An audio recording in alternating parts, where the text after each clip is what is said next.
Okay, people, in your social studies there is a chapter on Nazism and the rise of Hitler. ठीक है, तो Nazism basically क्या है? Hitler की जो पार्टी थी वो नाजी पार्टी थी बेसिकली, और हिटलर को हम एक we consider him to be one of the most strongest dictators that has ever been born and ruled Germany. ठीक है, तो देखिए कोई भी डिक्टेटर या कोई भी व्यवस्था में, ठीक है, इन एनी सिस्टम, ठीक है, सिस्टम में अगर कोई डिक्टेटर आ रहा है तो इसका मतलब क्या है, उसको सब लोग फॉलो कर रहे हैं. So is a very strong leader. अगर वो बोल रहा है कि भाई साहब उसको मार दो तो मार दो. ठीक है, सो इस तरीके का सिचुएशन कब आता है? जब कंट्री की जो परिस्थिति है वो बहुत ख़राब होती है. ठीक है, जैसे अगर मैं आपको एक सिंपल एग्जांपल दे रहा हूँ, आपके सर के ऊपर छत है, खाना खाने को है, ठीक है, मतलब आपके रहने के लिए है, भाई साहब खाना खाने को है, ठीक है, पानी पीने को है, सब कुछ सब सही चल रहा है जीवन में. तो मैं अगर बोलूँ उस रास्ते में जो आदमी जा रहा है ना, उसने ही तुम्हारा भाई साहब सब कुछ बिगाड़ा है, मारो जाके उसको. तुम बोलोगे भाई साहब क्या बिगड़ा क्या है मेरा, है ना, मेरा कुछ बिगड़ा नहीं है तो मैं क्यों ज़बरदस्ती पंगा लूँ उससे. ठीक है, you will not do that, right. लेकिन समझ लो तुम्हारे घर में पानी नहीं आ रहा है, तुमको 2 दिन से खाना नहीं मिला है, तुम्हारी हालत बहुत ख़राब है. ठीक है, तुम्हारी हालत बहुत ख़राब है, और मैं अगर तुमको बोलूँ कि भाई साहब वो जो जा रहा है इसी की वजह से तुम्हारी हालत है, तो तुम क्या करो, उस पर झपट पड़ोगे, है ना, विदाउट इवन थिंकिंग कि भाई साहब जो मैं बोल रहा हूँ वो सही है या नहीं, इट एक्चुअली मेक सेंस और नॉट. ठीक है, आप सीधा उस पर झपट पड़ोगे. तो इसीलिए कोई भी सिस्टम में अगर कोई डिक्टेटर राइज हो रहा है, the reason why am giving this example is because Hitler was a dictator. ठीक है, Adolf Hitler was a dictator, और इन्होंने भाई साहब वर्ल्ड वॉर टू के ये मेन आर्किटेक्ट थे. ठीक है, he was the dictator of Germany, और इन्होंने 6 मिलियन ज्यूज़ को मारा था. 6 मिलियन सिर्फ इन्होंने नहीं, ये और इनकी नाजी पार्टी ने मिलकर 6 मिलियन जूस को, एक पूरे कौम को ख़त्म करने की कोशिश की गई थी. ठीक है, they basically targeted all Jews, they basically targeted all gypsies. ठीक है, जितने भी आपके जिप्सीज थे, ज्यूज़ मतलब एक कम्युनिटी थी बेसिकली, कैथलिक कम्युनिटी में ये एक अलग कम्युनिटी है ज्यूज़. ठीक है, हो सकता है एक अगर हम धार्मिक चीज़ों पे ना जाएं और हम सिर्फ इसमें जाएं, क्योंकि ज्यूज़ लोग बहुत सक्सेसफुल बिजनेसमैन हुआ करते थे उस टाइम पे. पूरे एंटायर वर्ल्ड में ज्यूइश कम्युनिटी बड़ी सक्सेसफुल बिजनेसमैन कम्युनिटी थी. इनको कोई भी काम, मतलब अगर आप इनको पूरा एकदम सीख लेंगे इसको और उतर जाएंगे उस काम में, ठीक है, तो दे वर वेरी सक्सेसफुल बिजनेसमैन. और बाकी जो कैथलिक कम्युनिटी थी, इनसे थोड़ा सा भाई साहब क्लैश होने लगा. भाई साहब सबसे बड़ी तकलीफ हमको तब नहीं होती कि जब हमारे पास पैसा नहीं रहता है, जब दूसरे के पास आ जाए उससे ज़्यादा तकलीफ होती है. ठीक है, तो आजू बाजू जो ज्यूइश कम्युनिटी है वो प्रॉस्पर कर रही थी. ठीक है, और जर्मनी की जो कंडीशन है वो बार बार ख़राब होती जा रही थी. क्यों? क्योंकि जर्मनी ने वर्ल्ड वॉर 1 में बहुत एक्टिवली पार्टिसिपेट किया था और जर्मनी हार गई थी, और जिसके लिए जर्मनी को एक भाई साहब ट्रीटी साइन करनी पड़ी थी. इस ट्रीटी के तहत, एग्रीमेंट जिसको बोलते हैं, ठीक है, तुम हार गए हो, अभी तुमको हमारा समझौता मानना पड़ेगा. इस ट्रीटी के तहत आपके जर्मनी की कंडीशन बहुत ख़राब हो गई. मतलब जर्मनी का जो मेन लैंड था वो भाई साहब यूरोपियन कंट्रीज़ में चला गया, जहाँ से ज़्यादा करके आपका भाई साहब माइनिंग वगैरह ये सब होता था, जो उनका मेन लैंड था वो वहाँ पे चला गया. जर्मनी की आर्थिक अवस्था दिन दिन ख़राब होती जा रही थी. लोगों के पास काम धंधा नहीं था, खाने को नहीं था. ठीक है, बहुत ही ख़राब आपकी सिचुएशन हो गई थी जर्मनी में. और इस कंडीशन में भाई साहब क्या हो रहा था कि लोग अभी मतलब खाने के वांदे हैं, काम करने के वांदे हैं, फैमिली चलाना है. ठीक है, तो ऐसे कंडीशन में भाई साहब हिटलर राइज होता है, और हिटलर बोलता है कि ये जो तुम्हारी दुर्दशा है ना, ये भाई साहब ज्यूज़ के वजह से, मारो इनको. ठीक है, और यहाँ से चालू होता है भाई साहब हमारा सेकेंड वर्ल्ड वॉर का कार्यक्रम. Second world war actually started in 1939, but उसके पहले ये एनवायरनमेंट बन चुका था. सिर्फ अपने ही देश के ज्यूज़ को नहीं मारा जा रहा था, दूसरे देशों से ज्यूज़ को लाकर भी मारा जा रहा था. ज्यूज़ को मारने के लिए अलग सा सिस्टम किया गया.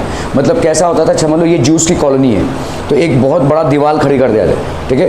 तो इसको हम बोलते थे भाई साहब ऐसे दीवार खड़ी कर दी गई है, अब सारे ज्यूज़ को भाई साहब क्या किया जा रहा है, इनके अंदर डाला जा रहा है, ठीक है, इनके अंदर डाला जा रहा है और इनको टॉर्चर करके मारा जाता था, ठीक है। सो ये एक पूरे कौम को ख़त्म करने की कोशिश थी, ठीक है। It was a huge massacre, just because they are Jews they should be killed, ठीक है। ये आपका 6 मिलियन ज्यूज को मारा गया ऐसे, ठीक है। गैस चेम्बर्स हुआ करते थे, ऐसे रूम्स हुआ करते थे और ऊपर पॉइजनस गैसेस होते थे, उनको छोड़ दिया जाता था, पीपल यूज टू डाई, ठीक है। दूसरे कंट्रीज से लोगों को ट्रेन में भर के लाया जाता था इन गैस चेम्बर्स में झोंकने के लिए।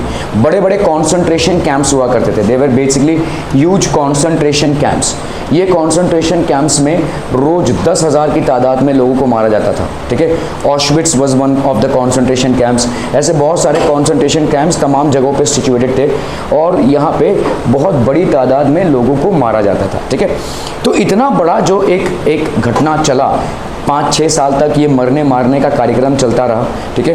आप बोलेंगे कि भाई साहब why didn't Jews rise up against this, because Jews की जो कम्युनिटी है वो बड़ी शांतिप्रिय कम्युनिटी है, they are not into violence, ठीक है। वो जितने फटाक से वायलेंस पे उतरते नहीं हैं, तो शांति से वो काम करते हैं। तो अभी उन्होंने मतलब जब तक उनका ये पूरा नुकसान हुआ तब तक बहुत देर हो चुकी थी, it was a long time lapse. तो ये एक सोशल सेटअप है। इस चीज़ को हम क्यों पढ़ने और जानने की समझने की कोशिश कर रहे हैं कि सोशल में जब आपका मिजरी वाला सिचुएशन होता है तो कोई भी आपको प्रभावित कर सकता है और कोई भी बोल सकता है कि भाई साहब अगला तुम्हारे इस दुर्दशा का भाई साहब कारण है, तुम मारो उसको, ठीक है। So that was the environment at that point of time. So what we are trying to understand is first what is basically Weimar republic. Weimar is basically a place in Germany, ठीक है। तो ये birth of वीमार Republic है कि वीमार Republic कैसे पहले बना, कैसे वो फेल हुआ and how Hitler took the opportunity and became the dictator, ठीक है। Okay, so first world war भाई साहब कब से कब लड़ा गया था, 1914 से 1918 तक। हाँ, जस्ट 1 मिनट, ठीक है।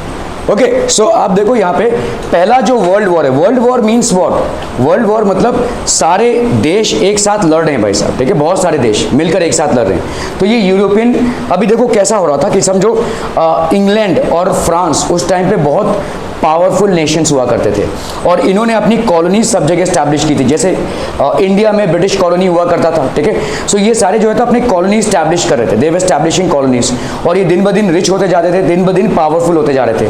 तो इसीलिए, ठीक है, बाकी जितने भी नेबरिंग कंट्रीज था उनका एक जेलसी हो रहा था उनके ऊपर, ठीक है।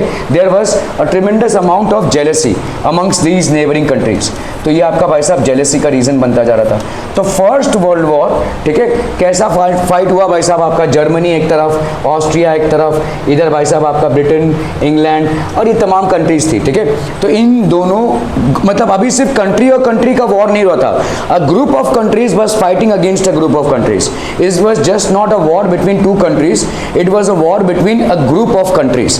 A group of countries was actually fighting a war against another group of countries, and this was the first world war which was actually fought between 1914 to 1918, ठीक है। ये आपका पहला वर्ल्ड वॉर हुआ।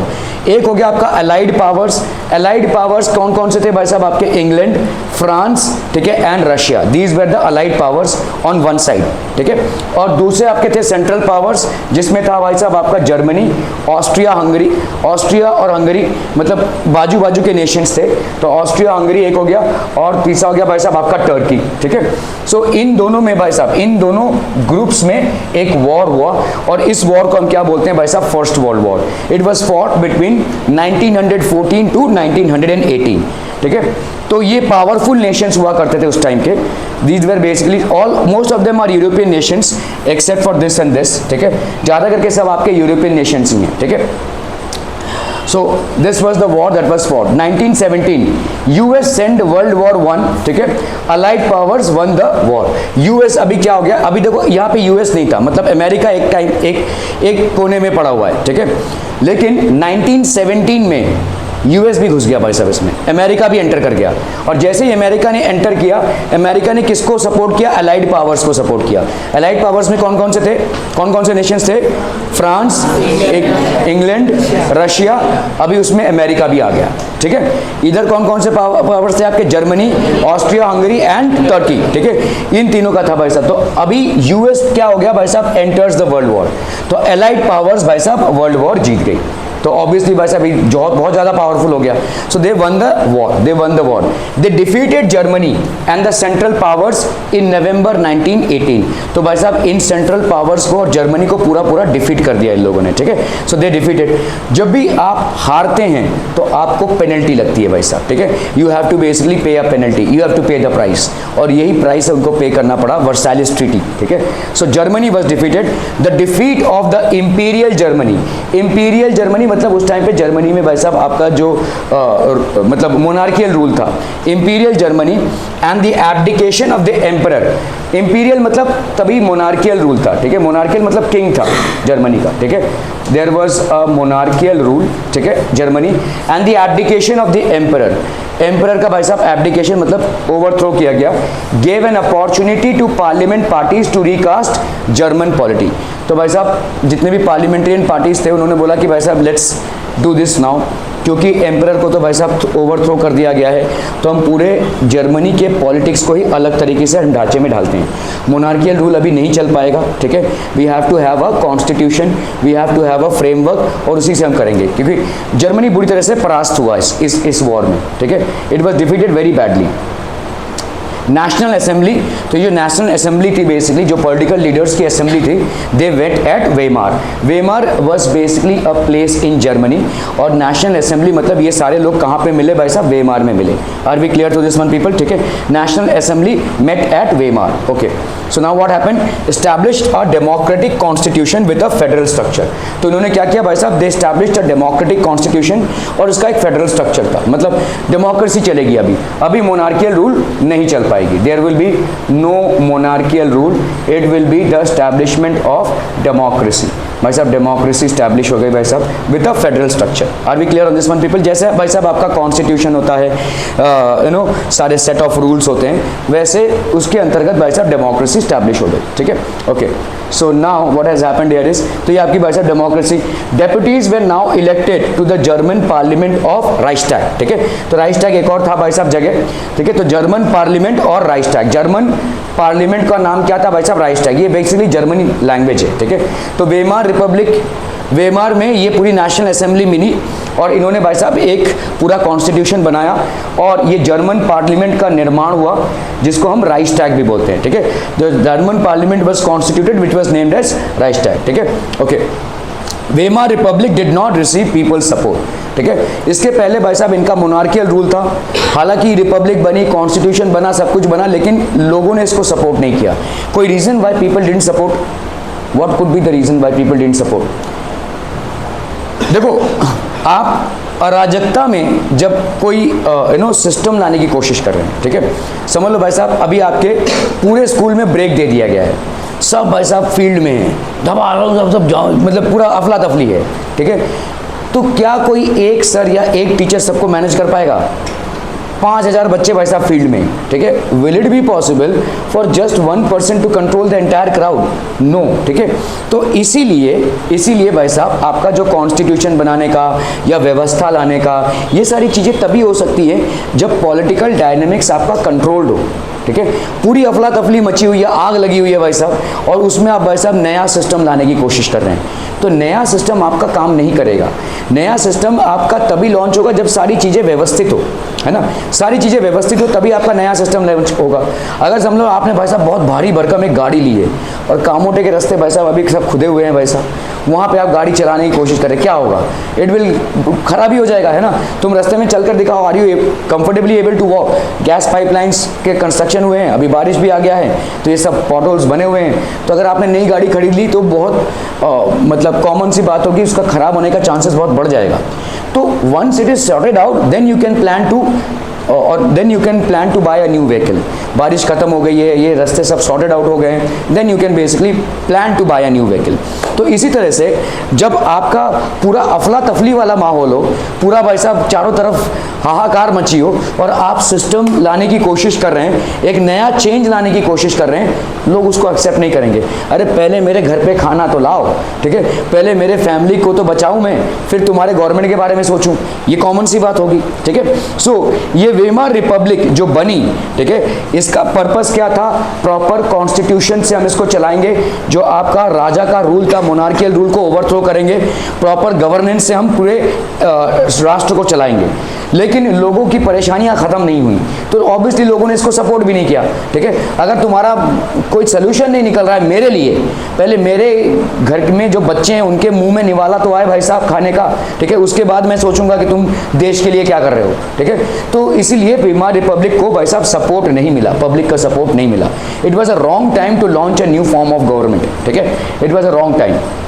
Because of the terms it was forced to accept after Germany's defeat at the end of World War। तो Germany भाई साहब, Germany ने सबसे ज़्यादा तोड़ जोड़ किया था भाई साहब वर्ल्ड वॉर 1 में। ये जो सारा कार्यक्रम था, सारा जो नेशंस को यूनाइट करके भाई साहब अलाइड पावर्स के साथ जो जंग छिड़ने की पूरी चीज प्रक्रिया थी, वो जर्मनी ने भाई साहब इंस्टिगेट किया था, क्योंकि जर्मनी ने देखा कि उसने कोई कॉलोनियल एम्पायर नहीं खड़ा किया है, लेकिन ये इंग्लैंड और फ्रांस तमाम जगहों पे जाकर कॉलोनियल एम्पायर्स खड़ा कर रहे हैं और भाई साहब मस्त में कमा भी रहे हैं और they are getting rich and richer, ठीक है। तो इसी के वास्ते जर्मनी ने भाई साहब इन सारे कंट्रीज को लेकर बोला कि चलो हम इनके साथ वॉर करते हैं। तो इस वॉर में भाई साहब जर्मनी बुरी तरह से हार गई, और जर्मनी जब बुरी तरह से हार गई तो जर्मनी को बहुत स्ट्रिक्ट समझौता एग्रीमेंट साइन करना पड़ा, ठीक है। ये जो ट्रीटी साइन करनी पड़ी, इससे जर्मनी और गरीब हो गया। वॉर में तो वो गरीब हो ही गया था, क्योंकि हर वॉर में भाई साहब नेशन गरीब होता ही है भाई साहब, ड्रेन आउट होता है रिसोर्सेज। तो in war every nation loses it's money and resources. तो वॉर से तो एक गरीबी आई ही थी, अभी इन्होंने एक इतना स्ट्रिक्ट ट्रीटी लॉन्च किया कि उससे जर्मनी को और ज़्यादा गरीबी आ गई। उस ट्रीटी को फॉलो करते करते, उस समझौते को फॉलो करते करते आपके जर्मनी में और गरीबी आ गई। तो जर्मनी का ट्रबल बढ़ गया, और ट्रबल बढ़ गया तो भाई साहब आप नया फॉर्म ऑफ गवर्नमेंट ला रहे हैं, क्या करें हम, क्या आचार डालें उसका। कोई नया आदमी यही, कोई मतलब कॉमन आदमी यही सोचेगा कि भाई मेरे घर की प्रॉब्लम्स और बढ़ गई हैं। तो होता क्या है, देखो वेमार रिपब्लिक नया लॉन्च हुआ, ठीक है, Weimar Republic it was newly launched, ठीक है, न्यूली लॉन्च। इसके खुद के अलग अलग भाई साहब, अभी तक मोनार्कियल रूल चला रहा था, मोनार्कियल सेटअप था, किंग सब कुछ हैंडल कर रहा था। अभी भाई साहब नया सेटअप है, तो इसके खुद के चैलेंजेस होंगे, एक फॉर्मेट से दूसरे फॉर्मेट में जाने के खुद के चैलेंजेस होंगे, ठीक है, ओके।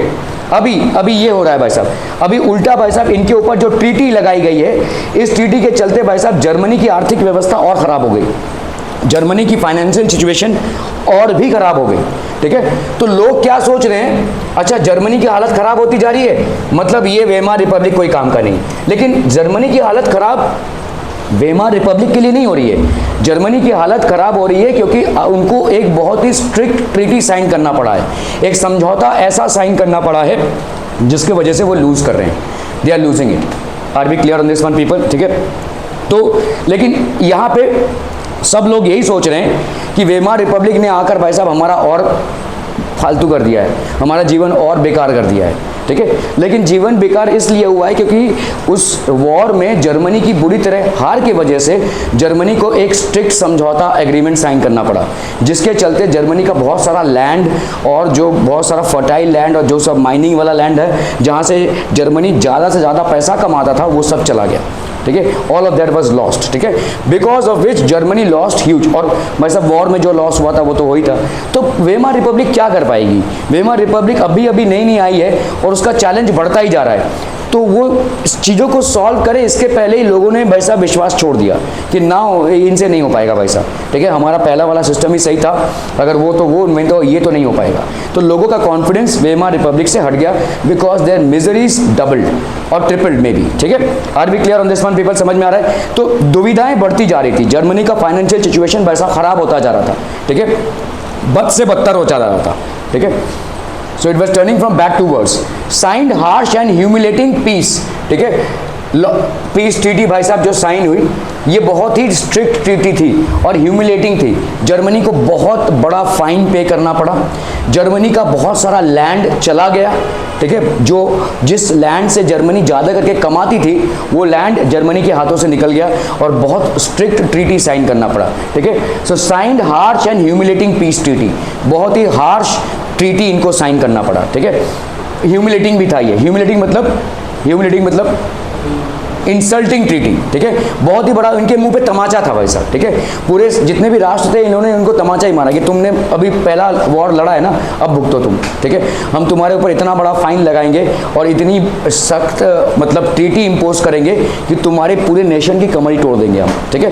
तो they had to sign a huge treaty.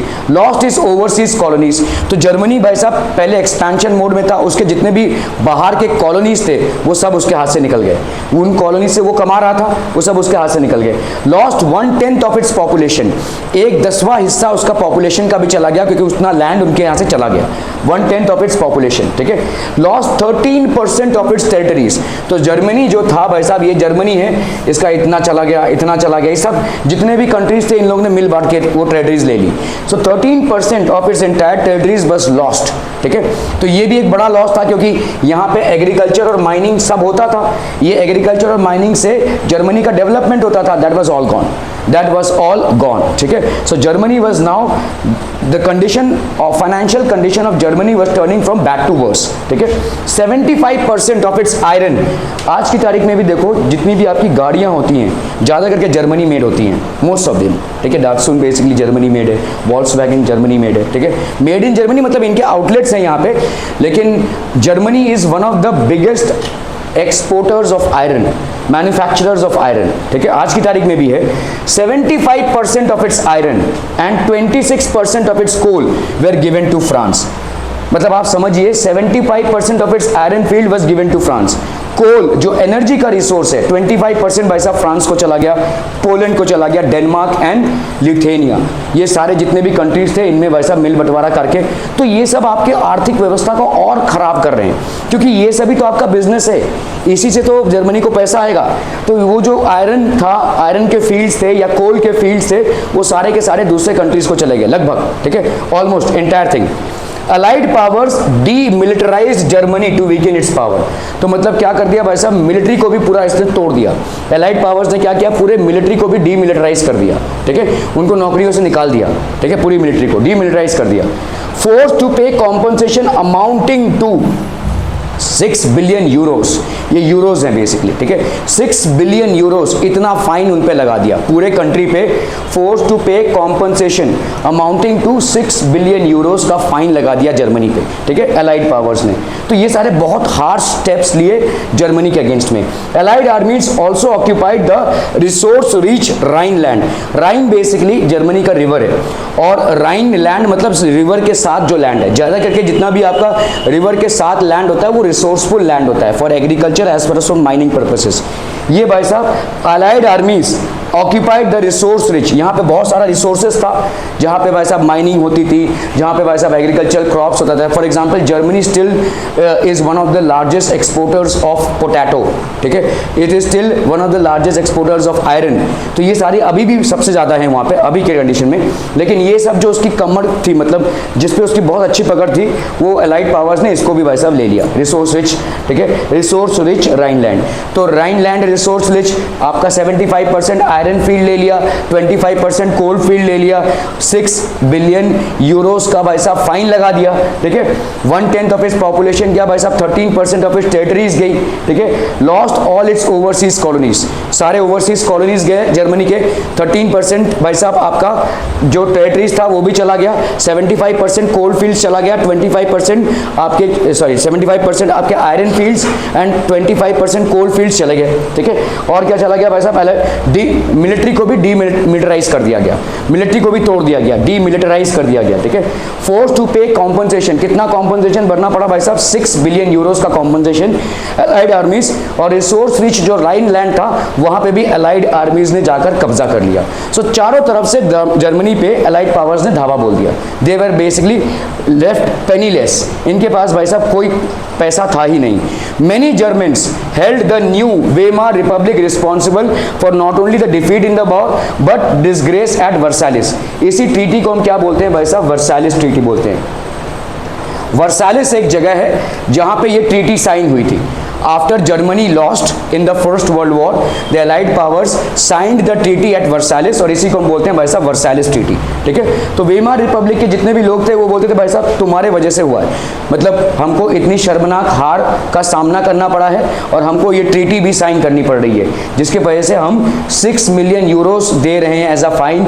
हमने सब अपना जो एग्रीकल्चर और माइनिंग लैंड है वो भी खो दिया है, हमने आयरन फील्ड्स खो दिए हैं, कोल फील्ड्स खो दिए हैं, हमारा रिसोर्स रिच राइन लैंड वो भी चला गया है। ठीक है, हमारा भाई साहब 1/10 ऑफ द पॉपुलेशन चला गया, 13% टेरिटरीज हमारी चली गई हैं। ये सारा तांडव हो रहा है। सब लोगों ने सोचा कि भाई साहब जो वेमार रिपब्लिक है इसकी वजह से ही हो रहा है। ठीक है, so many Germans held the new Weimar Republic responsible for not only the defeat in the war but the disgrace at वर्सालिस।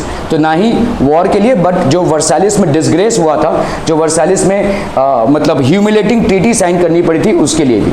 ठीक है, that was also the reason. ठीक है, Effects of the war, devastating impact on the entire continent। पूरे continent में भाई साहब devastating impact है। किसी भी वॉर का भाई साहब जो इफेक्ट होता है वो हमेशा डेवेस्टेटिंग ही होता है। डेवेस्टेटिंग मतलब भाई साहब तहस नहस हो जाता है, पैसे का नुकसान, प्रॉपर्टी का नुकसान सब होता है। ठीक है, devastating. Psychologically and financial loss. Psychological loss, किसी परिवार में अगर कोई वॉर में मर जाता है, चाहे वो मिलिट्री आर्मी का हो या वॉर में कोई बम गिर गया या कोई गोली लग गई उसको, तो ये एक साइकोलॉजिकल लॉस है। वो परिवार सदमे में होगा, है ना। कोई फैमिली मेंबर अगर मर गया होगा तो that is called a psychological loss. और फाइनेंशियल लॉस तो है ही भाई साहब। ठीक है, किसी भी वॉर में बहुत बड़ा पैसा लगता है। ठीक है, आर्म्स, एम्यूनेशन, लोगों की जानें, प्रॉपर्टी सब भाई साहब तहस नहस होती हैं। तो it was going through a huge psychological and financial loss as well. ठीक है, और क्या था भाई साहब, तो चारों तरफ भाई साहब लोग मरे पड़े थे। इनका ये सब एक्चुअल फोटोग्राफ्स हैं, देखो। ठीक है, these are basically the actual photographs. ये सब भाई साहब आपका उस टाइम का फोटोग्राफ है। आप अगर देखो कि कितने सोल्जर्स ऐसे ही मरे पड़े हुए हैं, इनके ऊपर बॉम्ब्स गिरे हैं। ठीक है, they are wounded, they do not have anywhere to go. Financial loss, psychological loss, everybody was going through it. तो क्योंकि भाई साहब बहुत भारी नुकसान हुआ था वॉर के चलते। ठीक है, From a continent of creditors, Europe turned into one of debtors। ठीक है, क्रेडिटर्स मतलब पहले वॉर के पहले यूरोप क्या था भाई साहब, लोगों को पैसा देता था। आज की तारीख में लोगों से पैसा ले रहा है। ठीक है, उसके पास इतनी तंगी हो गई है। ठीक है, इतना डिस्ट्रक्शन हुआ है, इतने मास लेवल पे फाइनेंशियल लॉस हुआ है सारे यूरोपियन कंट्रीज में, that from a continent of creditors, creditors मतलब पैसे देने वाले उधारी पे। ठीक है, Europe turn into one of debtors. अभी वही लोगों से जिनको उन्होंने पैसा दिया था उनसे ही पैसा मांग रहे हैं। ठीक है, so they are Weimar Republic was being made to pay for the sins of the old empire। तो sins of the old empire मतलब पहले एम्पेरिकल राज्य था भाई साहब, मोनार्कियल रूल था। उस टाइम पे भाई साहब वॉर हुआ, वॉर में जर्मनी बुरी तरह से हारी। अभी वेमार रिपब्लिक भाई साहब फंस गई, क्योंकि नया रिपब्लिक है, नया फॉर्म ऑफ गवर्नमेंट है, लेकिन इसके ऊपर सारी आ गई।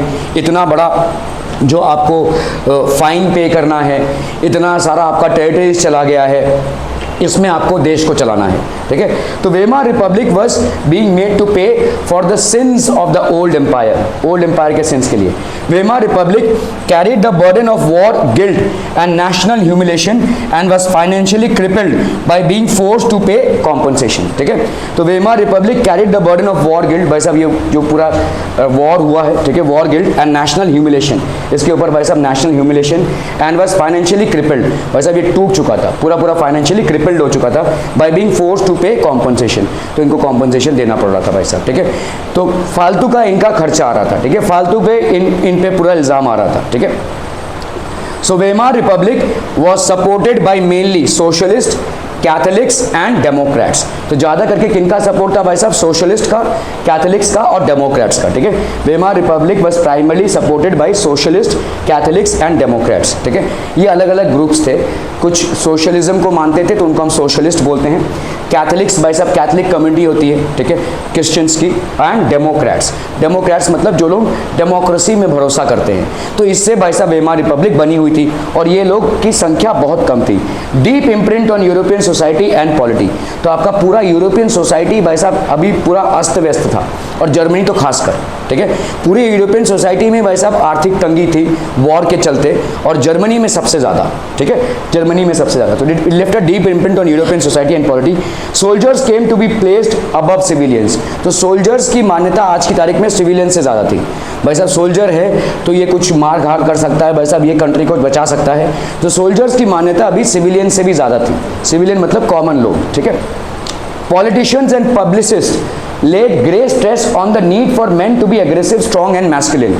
तो धीरे धीरे एक ऐसा एनवायरनमेंट बन रहा है कि भाई साहब लड़ना है, हमको लड़ना है, ठीक है। तो लड़ना है मतलब सब लोग भाई साहब स्ट्रॉन्ग बनो, become more and more strong. So politicians and publicist, जितने भी आपके पब्लिशर्स थे, बुक पब्लिश करते थे, न्यूज़पेपर, मैगजीन्स, ये सब पब्लिश करते थे, these politicians and publicists led great stress on the need for men to be aggressive, strong and masculine.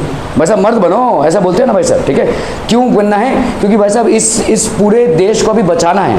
ये देश भाई साहब बहुत बुरी तरह से पीड़ित है अभी, ठीक है। So people started encouraging this military behaviour. Media glorified trench life. Trench life मतलब क्या होता है? जो मतलब आप वॉर में जाते हैं। आपने कितनी वॉर की मूवीज़ देखी हैं मुझे मालूम नहीं है, बट वर्ल्ड वॉर की मूवीज़ अगर आप देखेंगे तो आपको दिखेगा ऐसे ट्रेंच होता था, ठीक है। ऐसे भाई साहब वो होते हैं ना गोनी, ऐसे गोनी भाई साहब सैंड के रहते थे और इनमें भाई साहब लोग रहते थे, मिलिट्री वाले रहते थे, ठीक है। कहीं से भी गोली वोली चल सकती, बम गिर सकता है सर के ऊपर, ठीक है। तो अपने आप को बचाने के लिए ऐसे ट्रेंचेस में रहते थे। ट्रेंचेस लाइफ जो होती थी बड़ी मतलब बहुत मुश्किल वाली लाइफ होती थी। मतलब वहाँ पे हर समय पानी गिर रहा है, ठीक है। ज़मीन के नीचे भाई साहब पानी रहता ही है और वहाँ पे आपका ऐसा इलेक्ट्रिसिटी नहीं रहेगा, मतलब लैंप वैम्प जला के रहना पड़ेगा, ठीक है। कीड़े मकोड़े सांप बिच्छू तो रहेंगे ही रहेंगे, ठीक है। तो ये ट्रेंच वाली लाइफ जो है बहुत मतलब सोल्जर की लाइफ हुआ करती थी। 4 साल से भाई साहब सोल्जर्स लोग इसी ट्रेंच में रहते थे, ठीक है। They were basically in these trenches. तो ट्रेंच लाइफ को ग्लोरीफाई किया जाने लगा, मतलब सब लोग इसकी वाह करने लगे। भाई साहब क्या हिम्मत चाहिए ट्रेंच लाइफ के लिए, ठीक है। What amount of glory a person needs in order to be a part of the trench life. इसको ये करेगा, ग्लोरीफाई किया जाने लगा। This is how a trench would look like.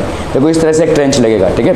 Actual trench है, देखो यहाँ पे भाई साहब लोग मर चुके हैं already, people have already died, और यहाँ पे ये एक सोल्जर फाइट कर रहा है, देखो। और ट्रेंच मतलब ऐसा होता था जमीन के नीचे, ऐसा यहाँ पे लोग रहते थे, मतलब मिलिट्री वाले, ठीक है। So this is how a trench would look like. See so many people have actually died, so many people have died while fighting the war, ठीक है।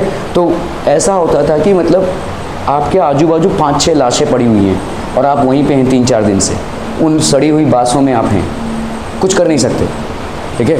मतलब उसी में रहना पड़ेगा। तो ट्रेंच लाइफ वॉज डिजास्टर्स, ठीक है। It was disasters. वहाँ से आप हिल भी नहीं सकते हैं। अगर आप समझ लो बचे हुए हैं, ऐसे 8-10 लाशों में आप वैसा फंसे हुए हैं, you can not do anything, ठीक है। सो बहुत ही बुरी हालत थी। ट्रूथ और was that soldiers lived miserable lives, ठीक है, in these trenches, trapped with rats feeding on कॉर्प्सेस।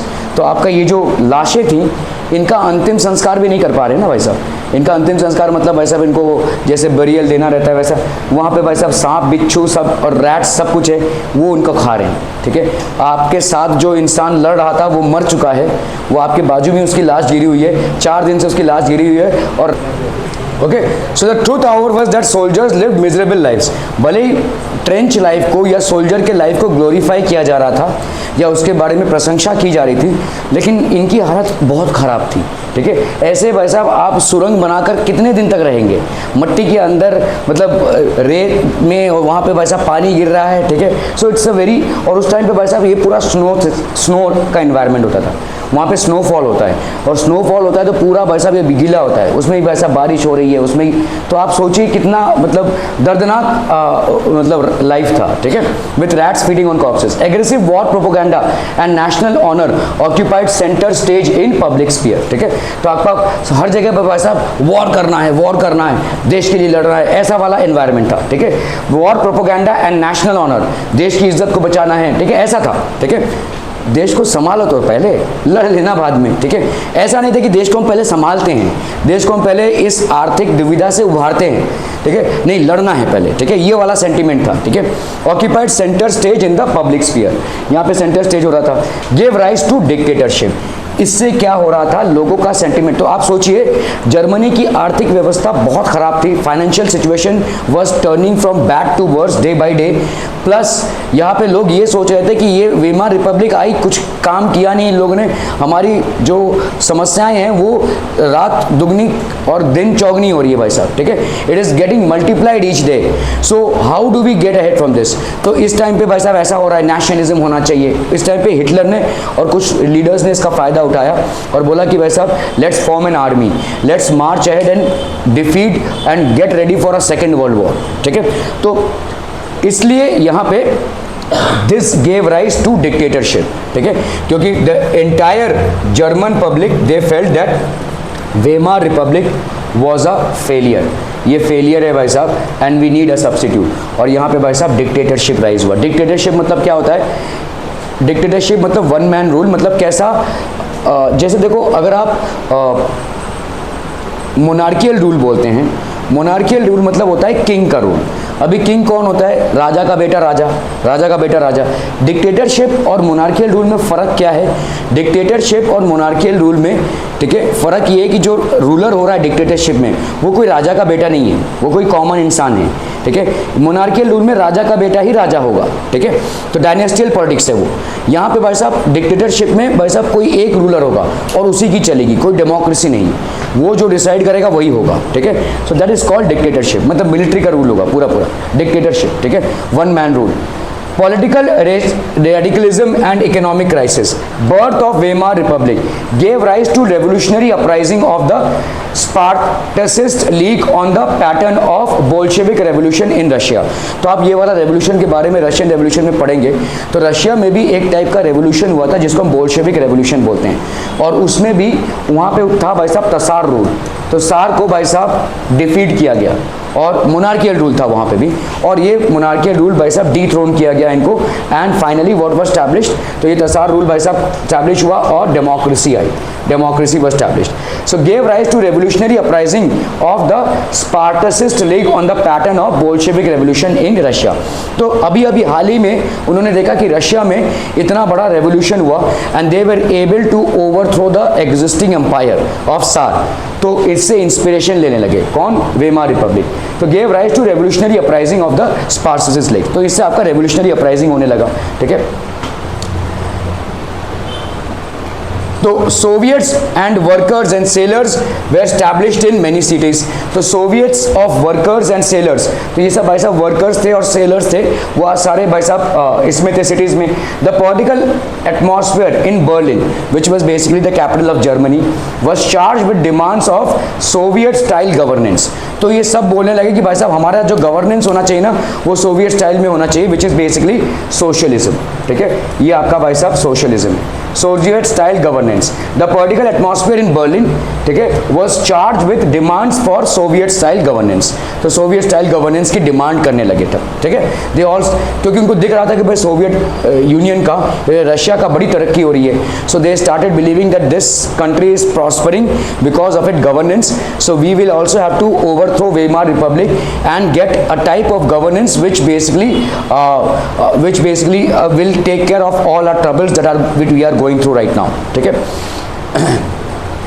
Weimar Republic crushed the uprising with the help of war veterans organization called Free Corps. ठीक है, तो war veterans का एक organisation था, मतलब war veterans मतलब जो लोग मिलिट्री में थे और बहुत दिनों से थे, these are called veterans।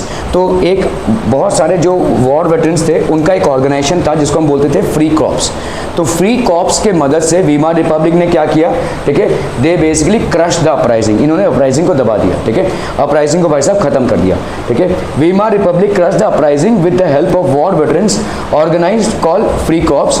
Communists and socialists henceforth became irreconcilable enemies and could not make common cause against Hitler.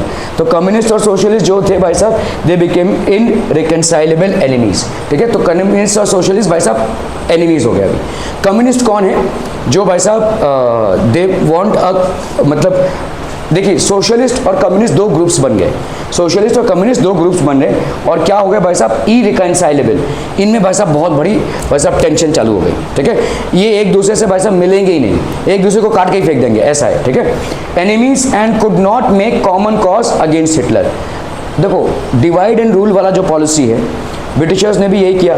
India में आए तो उन्होंने देखा कि भाई साहब धर्मों में पूरा राष्ट्र बटा हुआ है तो और डिवाइड कर दो इनको, डिवाइड होगा तो ये एकजुट नहीं हो पाएंगे हमारे अगेंस्ट। ठीक है, और ऐसा ही कुछ रशिया में, ऐसा ही कुछ जर्मनी में भी हुआ। तो कम्युनिस्ट और सोशलिस्ट जो थे वो डिवाइड हो रहे थे, they were basically against each other. और ये अगर दोनों ने मिलकर हिटलर के अगेंस्ट आवाज़ उठाई होती तो हिटलर को डिफीट कर सकते थे।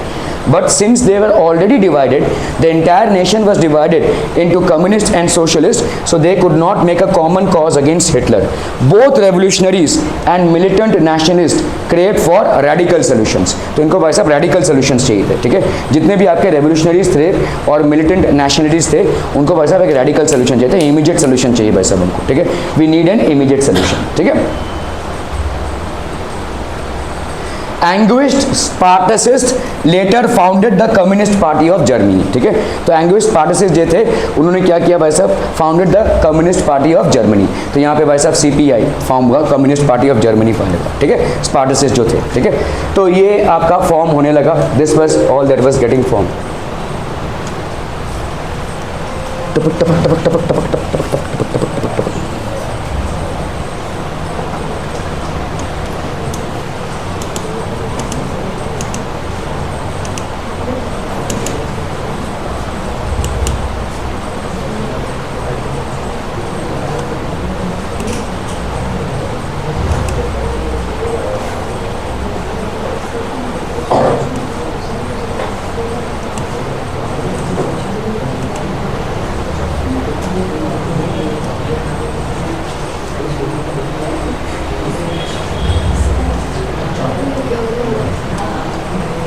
ओके, सो अभी बात बर्थ ऑफ वेमार रिपब्लिक में सेकेंड पार्ट देख रहे हैं हम यहाँ पे भाई साहब क्या है, ठीक है। सो 1923 में political change was only heightened by the economic crisis, ठीक है। तो आपका भाई साहब इतना ज़्यादा इकोनॉमिक क्राइसिस होने लगा तो पॉलिटिकल चेंज भाई साहब बहुत ज़्यादा होने लगा, ठीक है। There was a huge political change. Political change was only heightened by the economic crisis. इतना ज़्यादा इकोनॉमिक क्राइसिस हुआ। देखो जैसे मैंने बताया आपको कि वेमार रिपब्लिक पे बहुत ज़्यादा प्रेशर बढ़ गया, बहुत बड़ा हाई उनके ऊपर पेनल्टी लग गई, ठीक है। और उनका इकोनॉमिक सिस्टम पूरा क्रैश होने लगा क्योंकि उनके जो भी कल्टिवेबल या माइनेबल लाइंस थे वो चले गए, ठीक है। सो इकोनॉमिक क्राइसिस बढ़ रहा था और political change was only heightened by the economic crisis. जैसे मैंने आपको बताया कि घर में अगर चीज़ों की तंगी हो, घर में अगर चीज़ों का अभाव हो तो लोग रास्ते पे आ जाएंगे, है ना। लोग रास्ते पे आ जाएंगे और जब भीड़ रास्ते पे आ जाती है तो भीड़ को डायरेक्शन देना आसान होता है। क्या ये मामला समझ में आ रहा है, ठीक है। जब आपके सुख सुविधाएं आपको उपलब्ध हो तो आप सही डायरेक्शन में सोच भी सकते हैं। जब आपको बेसिक सुख सुविधाएं उपलब्ध ना हो, खाने को नहीं है भाई साहब, नहाने को पानी नहीं है, ठीक है, इस सारी चीज़ों से आप, रहने को अच्छा सा घर नहीं है, तो ये सारी चीज़ों से आप गुजर रहे हैं आप, तो आपका क्या हो जाएगा, then you will not think about these things, ठीक है। तब आप रास्ते पे आएंगे और रास्ते पे आई भीड़ को भाई साहब डायरेक्शन दे सकते हैं, ठीक है। तो पॉलिटिकल जो एनवायरमेंट था वो बहुत एक्टिव होता था, लेकिन इकोनॉमिक क्राइसिस बढ़ता जा रहा था। Economic crisis was increasing and political change was only heightened. Germany had fought the war largely on loans. ज़्यादा करके भाई साहब जर्मनी ने वॉर फॉट किया था किस पे, लोन्स पे। भाई साहब बहुत जगहों से उसने पैसा उठाया था और इन पैसों को उठाने पे के बाद ही वो आपका वॉर फाइट कर रहा था। हैड टू पे वॉर रिपार्टेशंस इन गोल्ड। तो इनको भाई साहब जो इन्होंने लिया था वो अभी इनको पे बैक करना पड़ रहा है गोल्ड में, ठीक है, सोने में पे करना पड़ रहा है। एक तो उन पे भाई साहब टैक्स लगा हुआ है 6 मिलियन यूरोस का, उसके बाद भाई साहब ये उनको पे करना पड़ा है। जो लोन लिया था उन्होंने दूसरे कंट्रीज से तो उनको पे बैक करना पड़ रहा है इन गोल्ड। तो जर्मनी की आर्थिक व्यवस्था और ज़्यादा पंचर हो रही थी, ठीक है। It was getting from bad to worse. Depleted gold reserves at a time resources were scarce. तो ये जो वापस देना पड़ रहा है उनको गोल्ड में, तो धीरे धीरे गोल्ड के रिसोर्सेज भाई साहब कम होते जा रहे हैं, ठीक है। गोल्ड के रिसोर्सेज आर डिक्लाइनिंग, ठीक है। These resources are basically declining. Germany refuse to pay in 1923। तो उन्होंने बोला कि नहीं, अभी हम नहीं देंगे, आप पैसा नहीं देंगे, हमारे पास पैसा ही नहीं है, ठीक है। French occupied its leading industrial area Ruhr to claim their coal, ठीक है। तो फ्रांस से पैसा लिया था उधार उसने, ठीक है। तो फ्रांस ने क्या बोला, ठीक है, नहीं देना ना पैसा, अभी हम तुम्हारी प्रॉपर्टी पे कब्जा कर लेंगे। यही करते हैं ना हम, ठीक है। आप कोई होम लोन लेते हैं और होम लोन का जो है तो पैसा अगर आप वापस नहीं कर पा रहे हैं तो what will the bank do, it will seize your property. Same thing France was doing, it started seizing its property. तो it French occupied leading industrial area Ruhr to claim their coal, ठीक है। तो आपका भाई साहब देखो यहाँ पे रूर एरिया था, यहाँ पे कोल सबसे ज़्यादा हुआ करता था। फ्रांस ने क्या किया, जर्मनी के इस टुकड़े को भाई साहब ले लिया क्योंकि वहाँ से सबसे ज़्यादा एनर्जी आपका इवॉल्व होगा, ठीक है।